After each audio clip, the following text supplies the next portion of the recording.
Alam mo yung sabi nila, do not put all your eggs in one basket. Ang ibig sabihin, huwag kang umasa sa isang bagay lang. Kasi pag nadapa ka, sabay-sabay mababasag lahat. Pero paano yan kung iisa lang talaga ang itlog mo?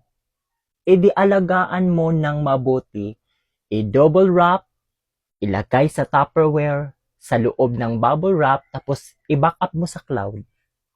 Kaya sa love life, huwag mo i-all in kung wala pang ang label. Sa negosyo, huwag mo ilaan ang buong savings mo sa isang product lang. Sa kaibigan, huwag lahat ng sikreto sa isa lang, baka chismosa pala.